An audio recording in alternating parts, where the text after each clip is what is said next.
dangdut tiba-tiba jadi ahli nasab,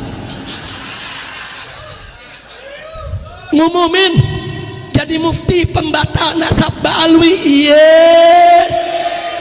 Kita koreksi, beliau Habib Muhammad Rizik Syihab ini adalah Duriyah Nabi yang ke-38. Ini tidak masuk akal.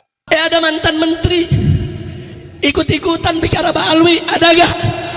Ngerti juga enggak? Ngerti enggak? Belajar nasab enggak? Ada lagi betina partai, masih ada anggota DPR RI bicara soal Ba'alwi. Saudara, habis Ba'alwi dikaki maki. Saudara, anu nggak ngerti agama jangan bicara agama. Betul, betul. Ada lagi yang lucu, pakar ikan nila ngaku sebagai pakar DNA. DNA ikan cupang. Udah gak jauh, dah. Nah teman-teman, beginikah ya akhlak yang mengaku dirinya ini adalah cucu Nabi Shallallahu Alaihi Wasallam. Ngakunya ulama ya, ngakunya ngerti agama ya teman-teman. Tapi ketika menyampaikan ya ilmu agama malah seperti ini. Yang disampaikan adalah malah mencaci maki kaum muslimin. Ya kalau Bapak Rizik Syihab ini memiliki bukti secara sejarah, secara kitab nasab, kitab sezaman, dan tes DNA, ya udah buktikan saja, ngapain harus marah-marah. Biasanya yang marah-marah ini malah keturunan yang KW, yang palsu. Kalau benar-benar keturunan Nabi Shallallahu Alaihi Wasallam, ya pasti akan santai dalam menyampaikan, nggak usah marah-marah ya, apalagi menjelek-jelekkan. Nah maka dari itu ya teman-teman ya, buktikan saja ya, nggak usah sampai ngotot-ngotot, marah-marah. Nah itu malah menunjukkan bahwasanya Bapak Rizik Syihab ini bukan keturunan Nabi Shallallahu Alaihi Wasallam. Tinggal tes DNA ya. Tapi semestinya Bapak Rizik Syihab itu sudah tahu kalau tes DNA-nya itu hasilnya bukan C1. Nah teman-teman yang dimuliakan Allah Subhanahu Wa Taala, di sini ada tanggapan yaitu dari Kiai Nur Ihya, yang dimana beliau ini akan membongkar ya bahwasanya DNA Bapak Rizik Syihab ini apakah mengarah ke DNA Arab, apakah keturunan Nabi Shallallahu Alaihi Wasallam.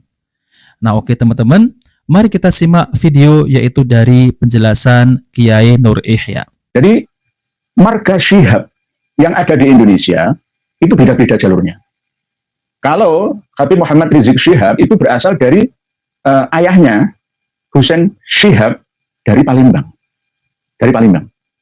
Kalau keluarga Syihab, Prof. Quraish Syihab, Alwi Syihab, Najwa Syihab itu dari Syihab Makassar, Sulawesi Selatan.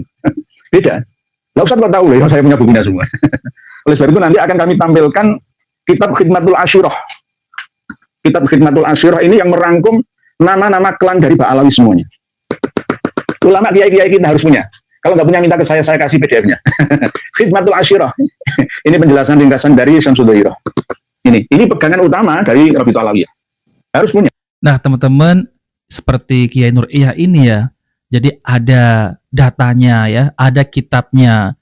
Bukan seperti Bapak Rizik Syihab ya, hanya marah-marah lalu kemudian menjelekkan. Tentunya hal ini sangat jauh sekali dengan akhlak yang mengaku cucu Nabi Shallallahu Alaihi Wasallam. Oke teman-teman, mari kita lanjutkan ya. Jadi mohon maaf nih, ini nanti kita bukan menelanjangi, tapi mempelajari, mengetahui tentang kesucian Duriyah Nabi supaya tidak dikotori oleh orang-orang genah ini. Ini yang kami jadikan sebagai minat, moto dan semboyan kami untuk menyampaikan ini. Bukan ngurusi nasab orang lain, bukan. Untuk apa ngurusi nasab orang lain, urusan orang nasab, enggak. Yang menjadi ya kewajiban atau fardu kifayah bagi kami ini adalah meluruskan. Karena apa? Berhubungan dengan Nabi saya, Nabi kami. Gitu. Kalau berhubungan dengan selain Nabi kami yang suci, yang mulia ini, ya saya nggak ngurusin apa ngurusin nasab orang lain. Karena berhubungan dengan Nabi kami, Nabi seluruh umat Islam di dunia. Bahkan tidak hanya nabinya umat Islam, nabinya seluruh umat manusia yang beriman dan bertakwa dari segala penjuru macam agama, suku, ras, dan bangsa. Jadi wajib fardu kifayah, harus saya luruskan. Mohon maaf. Dan jangan sampai nanti kami dinilai rasis, enggak. Mengatakan saudaranya saya itu ada yang berasal dari suku Madura. Maksudnya itu rasis kan ya enggak. Lalu apakah kami akan membongkar hasil tes DNA-nya Najwa Syihab? Bukan itu. ada hasil tes DNA dari Ahmad Syahab dari Indonesia, dari DNA yang lengkap ya, ratusan ribu tahun cara melacaknya. Hasilnya jelas, hasilnya sudah sesuai ya, sesuai dengan perkiraan. Yakni mereka adalah bukan berasal dari Arab, bukan berasal dari Bani Hashim, Bani Muthalib, ya, tapi berasal dari ras yang lain. Ini pernah di setting, tidak bisa diakses oleh orang lain, oleh beliau dari Rabitatul Alawiyah, ya, dan saya bisa membukanya. Ini dari Ahmad Syahab atau Syihab, keluarga Syekh Syahab from Indonesia, hasil tes DNA-nya GM201. Tidak C1, tidak C2 atau O atau R atau S atau apa enggak. Jadi jelas. Jadi ini yang paling ya taat dengan Habib Muhammad Rizik Syihab dari keluarga marga Syihab. Karena apa? Sesuai dengan arahan dari beliau Kang Mas Muhammad Rizik Syihab yang mengaku-ngaku sebagai zuriyah Nabi ya, harus dan wajib tes DNA. Dan Pak Mas Ahmad Syahab atau Syihab ini benar-benar melaksanakannya. Mari kita koreksi bersama. Kita koreksi, beliau Habib Muhammad Rizik Syihab ini adalah zuriyah Nabi yang ke-38. Ini tidak masuk akal. 1430 tahun sejak Rasulullah SAW sampai sekarang kok baru 38 generasi, itu tidak masuk akal.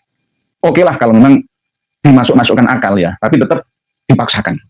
Terpaksa. Tapi jika masuk dalam ranah ilmiah, ini tidak bisa dikategorikan sebagai kajian ilmiah, tapi hanya berdasarkan prasangka atau zon saja. Ketika Sayyidah Fatimah wafat tahun 11 Hijriah, ya, umurnya cuma 28 tahun. Sayyidah Fatimah Az-Zahra itu diperistri oleh Sayyidina Ali karamallahu wajhah, wafat tahun 40 Hijriah, umur 62 tahun. Melahirkan anak yang bernama Husain. Husain ini lahir pada 4 Hijriah tahunnya, wafatnya tahun 64 Hijriah, umurnya cuma 64 tahun. Ali Zainal Abidin, terus sampai Muhammad Al-Baqir, ini generasi yang keempat, kalau dari Rasulullah generasi yang kelima. Itu masih normal. Dalam satu abad ada 5 generasi. Anak, cucu, terus buyut, canggah, waren. Itu wajar. Dalam satu abad 100 tahun. Coba dengan ingatlah. 45, merdeka bangsa Indonesia, 1945. Sampai sekarang belum ada satu abad. Ketika mbah kita, lahirnya tahun 1945. Dengan cek sekarang. Anaknya, ya kan, punya anak, punya cucu, punya buyut. Kakak saya yang paling barat itu umurnya 61 tahun meninggal dunia. Satu, ya.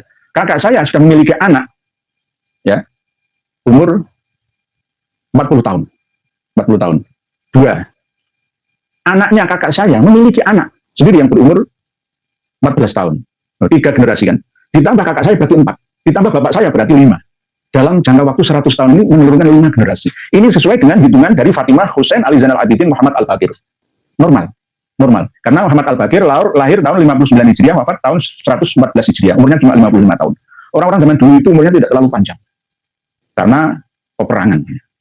Dulu itu orang harus saling menundukkan satu sama lain. Siapa yang kuat akan menerkam yang lemah. Hukum rimba. Terus sampai ke Ja'far Shadiq, Ali Al-Uraidi, Muhammad An-Natib, Isa Ar-Rumi, Ahmad Al-Muhajir, ini mulai ada keteledoran. Entah itu sengaja dari Rabitatul Alawiyah atau dari pihak Habib Muhammad Rizik Syihab sendiri.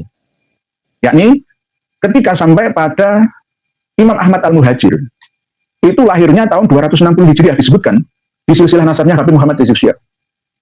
260 Hijriah itu tidak sesuai dengan sejarah dan kitab nasab yang ada.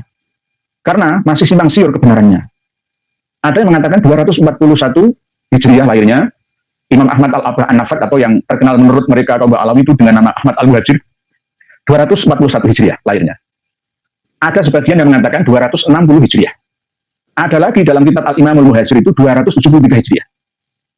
Di dalam kitab Al-Imam Al-Muhajir yang dikarang oleh Muhammad bin Abdullah bin Nuh, ya, itu 273, tapi lebih cenderung ke 260-an. Ada yang mengatakan 279 Hijriah. Menurut cerita dari kalangan internal Syiah yang ada di Irak, itu bahkan justru 210-an Hijriah. Jadi ada 5-6 versi tahun lahirnya Imam Ahmad Al-Abah An-Nafat, atau yang terkenal dengan nama Al-Muhajir itu. Mana yang benar? Padahal di tahun 235 Hijriah, Imam Ahmad itu pernah berjumpa dengan imam yang ke-10 dari Imamiyah Itsna Asyriyah, Syiah Imamiyah Itsna Asyriyah, yakni yang bernama Imam Ali Al-Hadi di desa Surya, Madinah. itu tahun 235 Hijriah. Berarti umurnya sudah antara 25 tahun. Berarti lahirnya ya antara 210 Hijriah. Lah, berarti Imam Ahmad yang ada di dalam At-Tusi, ya, versi Syi'i Imami itu tidak sama seperti Imam Ahmad versi Sunni Syafi'i yang diakui oleh Ba'alawi. Nah, di sini disebutkan 260. Wafatnya kompak 345 Hijriah, umurnya 83 tahun. Oke. Sekarang ke Ubaidillah. Nah, ini kan leluhurnya Habib Muhammad Rizik Syihab. Kita kupas bersama. Nanti kalau macam-macam ya jatuh semua. Sudah saatnya terbuka nih. Ubaidillah di sini disebutkan lahir tahun 320 Hijriah. Jelas tidak masuk akal. Tertolak secara ilmiah. Kenapa tertolak? Menurut sejarah bahwa Ubaidillah bersama dengan anaknya yang bernama Ismail yang lahir di Basrah, Irak, itu turut serta hijrah dari Basrah ke Husayyisah lewat Makkah ke Madinah, lewat Madinah sampai ke Mekah. Nah, 317 itu hijrahnya. Kok di sini lahirnya 320 berarti umur 3 tahun. Umur 3 tahun kok punya anak Ismail atau Basri itu bagaimana? Coba dipikir bersama. Nggak masuk. Nggak ilmiah. Nah, ini terkenal dengan ilmu otak-atik gathok-mathuk. Nah, teman-teman yang dimuliakan oleh Allah Subhanahu wa taala, jadi itulah ya penjelasan dari Kiai Nur Ihya tentang terkait masalah nasab Bapak Rizik Syihab. Yang dimana nasabnya Bapak Rizik Syihab itu hanya mentok kepada Ubaidillah. Karena Ubaidillah ini bukan anak daripada Ahmad bin Isa, yang dimana Ahmad bin Isa ini adalah yang benar-benar zuriat Nabi SAW. Tapi Ubaidillah ini ya nasabnya itu terputus dari Rasulullah SAW, yang disebut adalah kakeknya para Habib-Habib yang ada di Indonesia dan disebut adalah Ba'alawi. Nah, maka dari itu ya teman-teman ya, kenapa Bapak Rizik Syihab ini kalau berceramah ya, kalau nggak marah-marah ya mencaci maki ataupun ya menjelek-jelekkan pemimpin ataupun menjelek-jelekkan orang lain. Tentunya kita sudah tahu ya teman-teman ya, ketika Bapak Rizik Syihab ini nasabnya itu dibatalkan oleh Bang Haji Roma Irama, wow, marah-marahnya itu sangat luar biasa ya teman-teman, meledak-ledak. Malah mengatakan bahwasanya ya Bang Haji Roma Irama ini adalah pendangdut tapi membatalkan nasab. Tapi jawaban Bang Haji Roma Irama ini ya sangat logis ya teman-teman ya. Karena Bang Haji Roma Irama ini tidak pernah mengaku dirinya itu adalah ahli nasab. Tapi Bang Haji Roma Irama mengatakan ya bahwasanya Bang Haji Roma Irama itu hanya yaitu mendatangkan pakar-pakar nasab, ahli nasab ya, dan ahli DNA. Dan tidak pernah mengaku dirinya itu adalah ahli nasab. Jadi Bapak Rizik Syihab ini gagal paham dan suka memintir-mintir yaitu tentang terkait masalah nasab. Nah teman-teman, jadi ini sudah jelas ya bahwasanya silsilah Bapak Rizik Syihab ini itu terputus dari Rasulullah SAW. Namun kenapa Bapak Rizik Syihab ini ya meledak-ledak ya? Ya kalau Bapak Rizik Syihab ini mengaku cucu Nabi yang asli ya, kenapa harus marah-marah? Seharusnya ya dibantah dengan secara ilmiah ya, secara fakta, ada data-datanya, ada kitabnya, kitab nasab, lalu kemudian sejarahnya. Ya, kalau memang ya, semua ini tidak bisa mencukupi, ya udah tes DNA. Apakah yaitu DNA-nya DNA Arab? Apakah DNA-nya DNA bukan Arab? Jadi ya, Bapak Rizik Syihab ini kan mengaku ya bahwasanya adalah keturunan yang ke-38 atau ke-39. Jika dihitung secara ilmiah ya, memang nggak masuk akal dan mengada-ngada ya, seperti kata Kiai Nur Ihya adalah yaitu otak-atik gato gitu ya. Jadi jarak kita dengan Rasulullah Shallallahu Alaihi Wasallam jika kita ngambil tahun Hijriah ya, yaitu 1446 tahun lamanya, teori ilmiahnya setiap pergantian generasi terjadi di usia 25 tahun. Artinya orang akan menikah dan mempunyai anak di usia tersebut. Jika dihitung 1446 dibagi 25 tahun, pergantian generasi adalah 57,84. Semestinya para habaib di Indonesia ini sudah generasi ke-57 atau 58, bukan generasi ke-38 atau 39. Di sini aja udah sangat meragukan ya teman-teman, jadi tidak ilmiah. Nah, lalu kemudian kita uji dengan perhitungan Kesultanan Yogyakarta. Seperti kerajaan Jogja didirikan pada tahun 1755 Masehi sampai tahun 2024. Kesultanan Jogja dipimpin oleh Sultan Hamengkubuwono ke-10. Artinya Sultan adalah generasi ke-10 ya.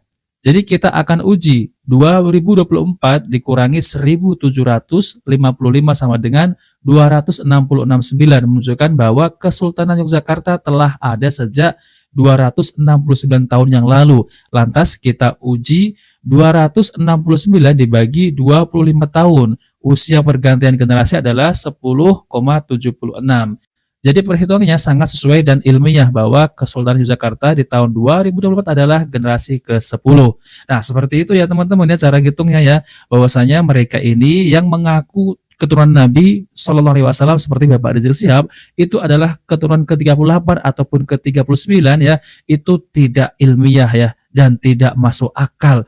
Jadi mengada-ada. Nah, jadi kata Kiai Nur Iya adalah cok galito ya gitu ya. Jadi yang penting di kotak gato apa gitu ya teman-teman ya. Nah oke teman-teman, itu saja yang ingin saya sampaikan ya. Jika video ini bermanfaat jangan lupa like dan subscribe di channel Pencari Ilmu. Wabillahi taufiq wal hidayah. Wassalamualaikum warahmatullahi wabarakatuh.